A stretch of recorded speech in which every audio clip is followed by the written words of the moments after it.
ఎందుకంటే మా మీనాక్షి నాయుడు అన్న 4.5 సంవత్సరాలు నోరు తెరలే ఆయన పాపం. మా పెద్ద ఆయన నోరు తెరలేని దానికి ఇంత మాటలు మాట్లాడుతున్నావు నువ్వు. మా పెద్ద ఆయన నా మీనాక్షి నాయుడు అన్న నోరు తెరిచింటే ఆ పొద్దు నుంచి ఈ పొద్దు వరకు దాని కథ వేరే ఉంటుండే.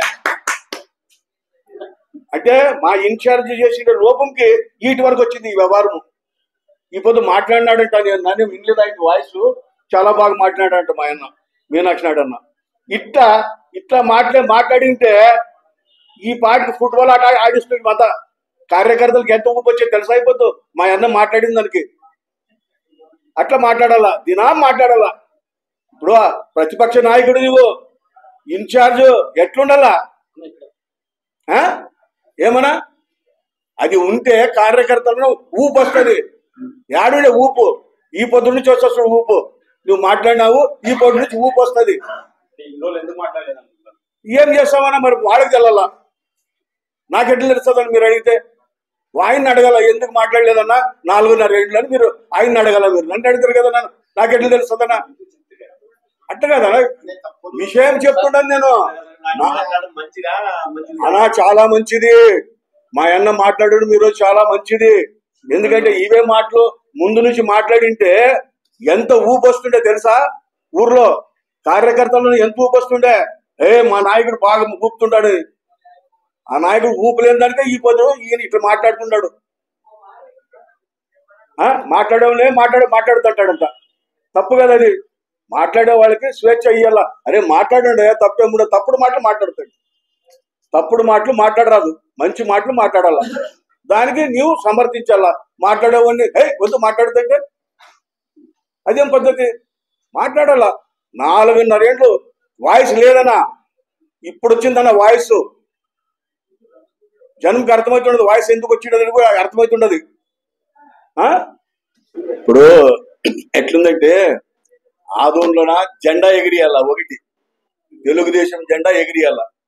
స్టేట్ లోన చంద్రబాబు నాయుడిని సీఎం గా చూడాల. మా కోరిక అది. ఆ కోరిక ఖచ్చితంగా నెరవేరుస్తారు జనము. ఎందుకంటే భయపడుతున్నారు. దుష్టులతో ఎందుకప్పా దూరం ఉందామని. లేదు, చాలా భయపడతారన్నా. భయం అట్టిట్ల భయం లేదు అమ్మా. నా ఎట్లా కూడా భయపడతాను. పరిస్థితులు బాగలేవు. ఎవడు బయటకు వస్తాడు, ఎవడు బయటకు రాడు. ఓటు వేసేటప్పుడు బయటకు వచ్చి ఓటేస్తారు. ఆ ఓటు వేస్తే ఒత్తుతుంటే గట్టి అణిగిపోతుంది. ఈసారి ఆ ప్రభావం ఉంటది. ఏమన్నా మీనాక్షి నాయుడు నాయకత్వం నచ్చక మీరు వేరు కుంపటి పెట్టినారు అన్నా. ఎన్నికల్లో అన్ని కుంపట్లు ఒకటేనన్నా. మేము మీనాక్షి నాయుడు అన్నంటే ఉంటాము, యాటికి పోయలేము. ఆయన మాయ అంటుంటాడు, మా మాయన అంటుంటాము. మేమంతా ఒకటే పార్టీ. ఇప్పుడు ఎందుకంటే ఆయన ఇట్లా మాట్లాడడం లేదని మేము దూరంకి వచ్చాము. ఇప్పుడు మాట్లాడినాడు కదా, మమ్మల్ని పిలిచితే కూడా వస్తుంటే ఇట్లా మాట్లాడుతానప్ప అంటే తప్పేముండదన్నా. ప్రతిపక్ష నాయకుడిని ఇన్ఛార్జ్ ఏముంటే స్టేట్ లో నీకే చెప్పేది. మాకు చెప్తారు ఎవరన్నా? నిన్ను పట్టుకునే పోవాలా మేము. ఎక్కడికైనా పోవాలంటే లోపలికి బయటికి. ఇప్పుడు స్టేజ్ ఎక్కితివి, మమ్మల్ని ఎక్కించరే, నిన్ను ఎక్కించరి. మరి నన్ను 7 సార్లు గెలిచినప్పుడు నన్ను ఎవడు అడిగినా, ఎవడు అడగలే. అట్లా ఇన్ఛార్జ్ అంటే అంత పవర్ ఉంటుంది. తెలుగుదేశంలోనా ఒకటి బాగా గుర్తుపెట్టుకోండి. ఇన్ఛార్జ్ అంటే సచ్చిన బతికిన రెండు ఒకటే. ఏడి ఉన్నట్ల. అంటే నేను ఓడిపోతే కూడా గవర్నమెంట్ వస్తుంది, దుమ్మాడియచ్చు. మళ్ళా గెలిస్తేనే ఎమ్మెల్యే అవుతాను. ఇది తెలుగుదేశంలో ఉండేది. మంచి విలువ పెట్టారు. ఇది పెట్టరాదు, తప్పు. ఎట్లంటే పని చేసేవానికి ఇన్ఛార్జ్ చేయాల. పని చేయలేనుకుని ఇన్ఛార్జ్ చేస్తే లాభం ఏముండదు చెప్పు. అది ఏం లేదన్నా. ఆయన ఏం మాట్లాడినాడో అన్నా. మా అన్న మీనాక్షి నాయుడు అన్న ఏం మాట్లాడో నేనేం వినలేదన్నా. ఏం చెప్పినట్టే మీరే చెప్పి ఇప్పుడు బాగా వాయిస్ ఇచ్చినట్టే నాకు చాలా సంతోషమైంది. ఎందుకంటే మా అన్న నోటి నుంచి బయటకు వచ్చిందంటే బాబుగా నాకు ఎంత ఆనందం ఉంటే అంత ఆనందం ఉంది. ఈరోజు 4.5 సంవత్సరాల ఆనందం ఇప్పుడు ఒకటే రోజు వచ్చింది. మా సోదరులు, మా అక్క చెల్లెమ్మ పక్కకున్నా కూడా మేమందరం కలిసిమెలిసే ఉంటాము. త్వరలో ఎవరిని ప్రకటించినా కలిసికట్టుగానే పనిచేసి మా ఎజెండా వచ్చేసి తెలుగుదేశం పార్టీ జెండా ఎగిరివేయడం అని చెప్పి మీనాక్షి నాయుడు చెప్పాడన్నా. మీరేం చెప్తారు? మేము అదే చెప్తామన్నా. మీనాక్షి నాయుడు ఏం చెప్పినాడు మేము కూడా అదే చెప్తాం. ఎందుకంటే మాలో భేదాలు ఏం లేవు. ఏమంటే ఇప్పుడు ఎవరు పార్టీ ఎవరు సొంతం కాదు. నేను అడగచ్చు, నీవు అడగచ్చు, ఈయన అడగచ్చు. ఎవరు సొంతం కాదు పార్టీది. ఆయన అడగరాదని చెప్తే ఎవరికి అర్హత లేదు. పార్టీ టికెట్ ఎవరైనా అడగచ్చు. అధిష్టానం ఎవరైనా నిర్ణయిస్తే వాళ్ళ దగ్గరికి పోయి మేము పని చేస్తాం, జెండా ఎగిరిస్తాం. ఇంకేమని చెప్పాలా? నా పేరు రామచంద్ర, ఎక్స్ సీనియర్ కౌన్సిలర్. మైనార్టీకి మేము ఆ రోజు మన నాయకుడు 50 లక్షలు పెట్టాం. ప్రతి గ్రామంలో మైనార్టీ శాంతికాలను శాంక్షన్ చేశాం. ఎక్కడైనా కట్టారు మీరు? మర్చిపోయినారు. మేము పట్టణ ఊరుకొస్తున్నారు మీరు ఆలోచన చేయండి.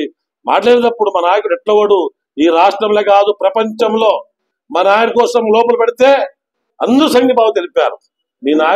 మీ నాయకుడు లోపల పెడితే ఇంటి పక్కన సంఘర్షం ఇది పెట్టలేదు. మా నాయకుడు విజన్ అది. మా నాయకుడు చంద్రబాబు అంటే అది. ఇది చూసుకొని మాట్లాడాలి తప్పని మీరు ఎవరో ఆయన మాట్లాడుతున్నారా? మీరేం చేస్తున్నారు? లోకేష్ వచ్చి 6-9 నెలలా కదా, ఆ రోజు చెప్పేదా ప్రూఫ్ చేసుకోండి. మీరు కాదని ప్రూఫ్ చేసుకుని ఎందుకు ప్రూఫ్ కావడం లేదు? మీరు చెప్తారు, మరి జరిగేవి చెప్తారు, జరిగిన యాక్ చెప్తారు. మీరు స్వార్థ కోసం మీ కబ్జాలు చేసుకుని మీ డబ్బులు సంపాదించుకుని ఈరోజు మేము ఎంత తెగిడతామంటే తప్పు. అది రాజకీయం అంటే ఒక లగ్నంగా ఉండాలా. పేదోళ్ళు చూసుకోవాలా, పేదోళ్ళు ఏం చేస్తున్నారో చూసుకోవాలా. పెద్ద టౌన్ ఇది మున్సిపాలిటీ. ఈ మున్సిపాలిటీ ఎక్కడెక్కడ ఏం చేస్తున్నారో చూసుకోవాలా. ప్రజలు ఆలోచన చేయాలా. ప్రజలు అప్పుడే నిర్ణయం తీసుకున్నారు. 2024లో ఏం తీర్పు ఈ రాష్ట్రం ఒకటే కాదు, జిల్లా మా నియోజకవర్గం కూడా డిసైడ్ అయినారు. మీకే తెలుసు, ఇంకా 60-70 రోజుల్లో అప్పుడు ప్రజలు వచ్చి మీకు చెప్తారు. ఇంకా ఈ అవకాశం ఇచ్చిన అందరికీ నమస్కారాలు. నా పేరు మాన్వి దేవేంద్రప్ప, తెలుగుదేశం పార్టీ జిల్లా ఉపాధ్యక్షుడు.